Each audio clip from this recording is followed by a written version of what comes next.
నమస్తే, welcome to our channel. నేను మిషాల్ని. ఇటు తెలుగు రెండు రాష్ట్రాల్లో అనసూయ అన్వేష్ రచ్చ బీభత్సంగా జరుగుతుంది, అందరికీ తెలిసిందే. అయితే ఈ రచ్చ ఇక దుమారం కూడా రేపుతుంది. మరి ముఖ్యంగా వస్త్రధారణం ఆడపిల్లల మీద ఎంత పద్ధతిగా ఉండాలనేది ఇది ప్రపంచం అంతా వింటూనే ఉంది. మొన్న ఇటీవల శివాజీ చేసిన వ్యాఖ్యలు ఈ రచ్చ ఇట్లా జరుగుతూ వస్తుంది. ఇదంతా పక్కన పెట్టే దీనికి స్పందించి తెలంగాణ కాంగ్రెస్ మంత్రి సీతక్క గారైతే స్పందించి దీనికి ఆడవాళ్ళు పద్ధతిగా ఉండాలని సీతక్క గారైతే స్పందించారు. నిజంగా ఈ సీతక్క గారు చెప్పిన వ్యాఖ్యలు ఎంతమంది ప్రజలు పాటిస్తారు? ఇలాంటి అంశాలన్నీ చర్చించే ముందు స్టూడియోలో ఉన్నారు senior journalist doctor Kanakadurga Vadlamani గారు ఉన్నారు. వారిని అడిగే విషయాలను తెలుసుకునే ప్రయత్నం చేద్దాం. నమస్కారం మేడం. నమస్తే మేడం, ఇటీవల శివాజీ చేసిన వ్యాఖ్యలు ఇటు అనసూయ, ఇప్పుడు మొన్న చూసుకుంటే అన్వేష్, వీళ్ళిద్దరి మధ్య రచ్చ అయితే జరుగుతుంది, మనకందరికీ తెలిసిందే ఇటు తెలుగు రెండు రాష్ట్రాల్లో. అయితే దీనికి స్పందించి ఇటు తెలంగాణ కాంగ్రెస్ మంత్రి సీతక్క గారైతే కొన్ని వ్యాఖ్యలు అయితే చేశారు. ఆ వ్యాఖ్యలు ఏంటి మేడం? దీని మీ స్పందన ఏంటి? ముందుగా సీతక్క ఏమన్నారో చెప్పాక మనం అసలు ఏం జరిగిందో చెప్పుకుందాం. అంటే మహిళలు నా బట్టలు నా ఇష్టం అంటే కుదరదు. మహిళల వస్త్రధారణ పద్ధతిగా ఉండాలి, నీట్గా ఉండాలి. నేను నా పిల్లలకైనా అలాగే చెప్తాను. నా మీద చాలామంది కోపం రావచ్చు అని క్లియర్ కట్గా ఆవిడ చెప్పడం జరిగింది. ఇది అనసూయకి సంబంధించి ఒక రిపోర్టర్ అడిగిన ప్రశ్న. నాకు నచ్చినట్టు డ్రెస్ చేసుకుంటా అంటే కుదరదు, మీ డ్రెస్సింగ్ని బట్టే చూసే వాళ్ళ చూపులు ఉంటాయి అని ఆవిడ చెప్పడం జరిగింది. అంటే దీని మీద ఎందుకు ఇంత రచ్చ? మహిళా శిశు సంక్షేమ శాఖ మంత్రి ఎందుకు మాట్లాడాల్సి వచ్చింది అంటే, ఆవిడ మహిళా శిశు సంక్షేమ శాఖ మంత్రి కాబట్టి మాట్లాడాలి కూడా. మంచి పని అయింది. ఆవిడ మాట్లాడిన దానికి అందరూ చాలా బాగా స్పందిస్తున్నారు కూడా. ఎందుకంటే ఒక శివాజీ ఒక రెండు మాటలు మాట్లాడితే ఇంత రాద్ధాంతమైంది. నేరేళ్ల శారద లాంటి వాళ్ళు, అంటే మహిళా కమిషన్ ఆవిడ చైర్పర్సన్, ఆవిడ శివాజీని పిలిచి చీవాట్లు పెట్టింది. అవును. తర్వాత చాలా ప్రశ్నలు అయ్యాయి. ఆయన ముందు క్షమాపణ చెప్పారు, తర్వాత క్షమాపణ చెప్పారు కదా. రెండు పదాలు వాడకపోతే బాగుండేది. అయితే ఇక్కడ విషయం తీసుకుంటే, మీరు అనసూయ అనే వ్యక్తి, ఆవిడ బట్టలు, అంటే ఆవిడ పొట్టి బట్టలు వేసుకుని ఆవిడ పెట్టిన ఫోటోలు వైరల్ అవ్వడం, తర్వాత ఈ శివాజీ మాట్లాడిన దానికి నేను కూడా ఒక హీరోయిన్ని, నా బట్టలు నా ఇష్టం, ఇది నా స్వేచ్ఛ అని ఆవిడ మాట్లాడడం, ఆ తర్వాత ఆవిడని సపోర్ట్ చేస్తూ నాగబాబు మాట్లాడారు, తర్వాత ఆర్జీవి మాట్లాడారు, ప్రకాష్ రాజ్ మాట్లాడటం జరిగింది. మీకు నచ్చినట్టు మీరు బట్టలు వేసుకోండి, మీ ఇష్టం, అది కావాలంటే రక్షణ పెట్టుకోండి అంటూ నాగబాబు మాట్లాడారు. మహిళలకు అలా చెప్పే హక్కు లేదు అని ప్రకాష్ రాజ్ అన్నాడు. సరే, ఆర్జీవి ఏం మాట్లాడతాడో మనకు తెలుసు. వీటన్నింటి మీద నేను రాధాకృష్ణ ఆంధ్రజ్యోతిలో చీఫ్ ఎడిటర్ ఆయన రాశాడు. ఆయన అంతా బాగానే రాశాడు. కానీ ప్రకాష్ రాజ్ నాగబాబు పేరు ప్రస్తావిస్తూ ఆయన ఏంటి అభినవ కందుకూరి వీరేశలింగం పంతుళ్ళు అన్నారు. అది అభ్యంతరకరం. ఎందుకంటే కందుకూరి వీరేశలింగం పంతులు గారు 1881లో ఆయన వితంతు వివాహాలు చేశారు.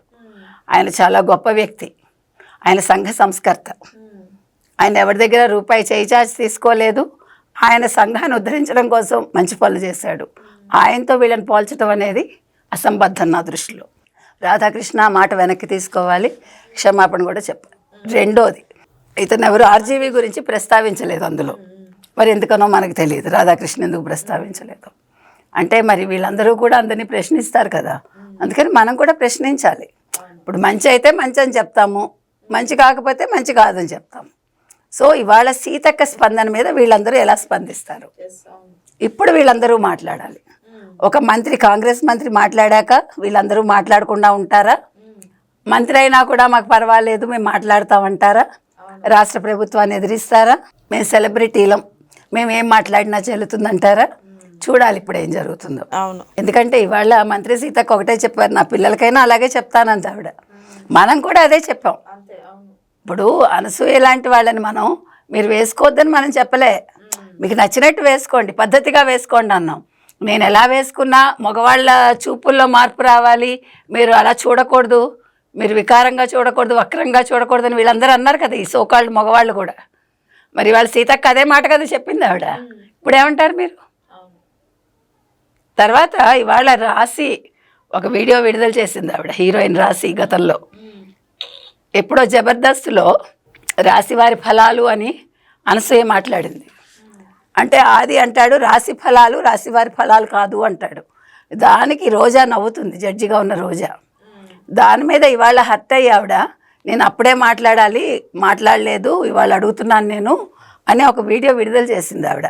అంటే ఆవిడ శరీరాన్ని, ఆవిడ బాడీ షేమింగ్ చేసింది అనసూయ. ఆది రాశాడు ఆ స్క్రిప్ట్, దానికి పడి నవ్వింది రోజా. అప్పటికి ఒక మంత్రిగా పనిచేసింది ఆవిడ, ఒక ఎమ్మెల్యే ఆవిడ జడ్జిగా నవ్వింది. మరి వాళ్ళ రాశికి అనసూయ క్షమాపణ చెప్తుందా? లేదు నేను ఇలాగే మాట్లాడతానంటుందా? మరి శివాజీ 2 మాటలు మాట్లాడితేనే రెచ్చిపోయింది కదా ఆవిడ. మరి ఇలా డైరెక్ట్గా ఒక మనిషిని, ఒక ఆడపిల్లని, ఒక హీరోయిన్ని బాడీ షేమింగ్ చేసింది కదా, దీనికి ఏంటి? ఒక సంస్కృతి సంప్రదాయంలో భాగంగా ఒక ఉగాది రోజు మనం రాశి ఫలాలని చెప్పించుకుంటాం జ్యోతిష్యం ప్రకారం. దాన్ని తీసుకొచ్చి ఒక ఆడపిల్లకి బాడీకి సంబంధించి దాన్ని అన్వయించి రాసిన వాడిది తప్పు, దాన్ని పలికిన అనసూయది తప్పు, దానికి నవ్వటం వీళ్ళందరూ ఇంకో తప్పు. మరి దీని మీద కూడా ఇవాళ నాగబాబు స్పందించాలి, ఆర్జీవి స్పందించాలి, జస్ట్ ఆస్కింగ్ ప్రకాష్ రాజ్ స్పందించాలి కదా. సో మరి అనసూయని ఇప్పుడు దీని మీద అరెస్ట్ చేస్తారా, కేసులు పెడతారా? మీరు రోజా మీద కేసు పెడతారా, ఆది మీద కేసు పెడతారా మనం అడుగుతున్నాం. ఎందుకంటే శివాజీని మీరు మరి అంతసేపు ప్రశ్నించారు కదా, 2 మాటలు మాట్లాడింది కానీ పద్ధతిగా బట్టలు వేసుకోమన్నాడు అంతే. ఇప్పుడు సీతక్క చెప్పినా ఎవరు చెప్పినా మనం ఒక సొసైటీలో ఉంటున్నాం. ఈ సంఘం అనేది కొన్ని కట్టుబాట్లతో మనం ఏర్పరచుకున్నాం. మనకు ఒక రాజ్యాంగం ఉంది, మనకు ఒక న్యాయ విభాగం ఉంది, మనం పెట్టుకున్న ఒక జ్యుడిషియరీ కావచ్చు, లేదు ఒక పోలీస్ శాఖ కావచ్చు, ఇట్లా మనకు అన్నీ కూడా ఉన్నాయి. ఇవి మనం పెట్టుకుని ఇగో ఫలానా చోటుకి వెళ్తే ఫలానా బట్టలు వేసుకోవాలని మనం నిర్ణయించుకున్నాం. స్కూల్కి వెళ్తే స్కూల్ యూనిఫాము, ఒక లాయర్ అయితే ఏ రకంగా వేసుకోవాలి, ఒక డాక్టర్ ఏ రకంగా వేసుకోవాలి, ఇట్లా ఎక్కడికక్కడ ఒక గుడికి వెళ్తే ఎలా వేసుకోవాలి. ఇటీవల కాలంలో పబ్బులు వచ్చాక, పబ్బు వస్త్రధారణ మారాక ప్రజల్లో ఈ మార్పులన్నీ వచ్చాయి. పబ్బుకి వెళ్ళినప్పుడు మీరు ఎంత పొట్టి దుస్తులు వేసుకుంటే మీరు అంత హైఫై మనిషి కింద లెక్క. సరే, దానికి ఎవరం కమెంట్ చేయము, అది మీ ఇష్టం, మీ వాళ్ళు మీరు చూపించుకోండి. కానీ సొసైటీలోకి వచ్చినప్పుడు ఇక్కడ ఎక్కువ శాతం మంది మిడిల్ క్లాస్ వాళ్ళు ఉంటారు, లోవర్ మిడిల్ క్లాస్ వాళ్ళు ఉంటారు. వాళ్ళ మీద ఈ ప్రభావం పడుతుంది. సినిమా వేరు, సినిమా అనేది ఫ్యాంటసీ. కానీ నిజ జీవితంలో మిమ్మల్ని చూసేటప్పుడు మీరు బయటకు వచ్చినప్పుడు మీ జాగ్రత్తలు మీరు తీసుకోవాలి, మీ ప్రికాషన్స్ మీవే, దానికి ప్రజల బాధ్యులు కాదు. ఎందుకంటే మీకు ఫ్యాన్స్ కావాలంటారు మీరు, నేను ఫలానా చోటుకి వెళ్తున్నాను రమ్మంటారు మీరు, వాళ్ళు వచ్చి మీద పడితే వాళ్ళ తప్పంటే ఎట్లా? అంటే వస్త్రధారణ ఎలా ఉండాలంటే అసభ్యంగా ఉండకూడదు, అందంగా ఉండాలి. అదే ఇవాళ సీతక్క చెప్పారు. కాబట్టి సీతక్క చెప్పిన దానికి వీళ్ళందరూ ఎట్లా రియాక్ట్ అవుతారు, ఇవాళ సీతక్క చెప్పిన దాంతో మనందరం ఏకీభవిస్తున్నాం. కానీ ఈ సోకాల్డ్ వాళ్ళు ఎలా రియాక్ట్ అవుతారు? సో అందుకని నేను అనేది ఏంటంటే, మీకు ఒక షోలో డబ్బులు ఇచ్చినప్పుడు మీరు ఏ డైలాగులైనా చెప్తారా? అదే డైలాగు ఒక వ్యక్తి వేరే రకంగా చెప్తే మీరు దాని మీద రచ్చ చేస్తారా? శివాజీ చెప్తే అది మనం అడుగుతున్నాం. ఇవాళ శివాజీకి వెనకాల ఎవరు ఉండకపోవచ్చు, పని కట్టుకుని కొంతమంది దుష్ప్రచారం చేసి ఉండొచ్చు.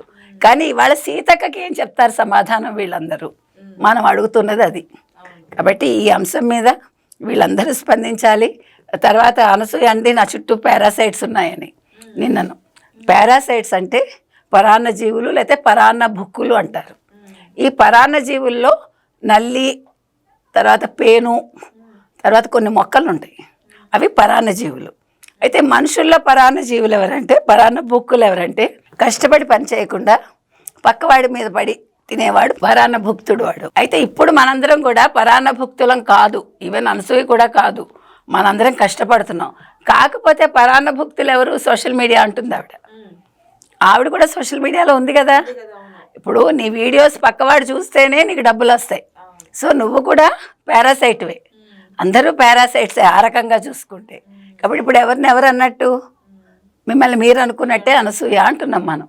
కాబట్టి అందరం పరాన్న జీవులం, పరాన్న భుక్కులం, కొన్ని సందర్భాల్లో కాదు.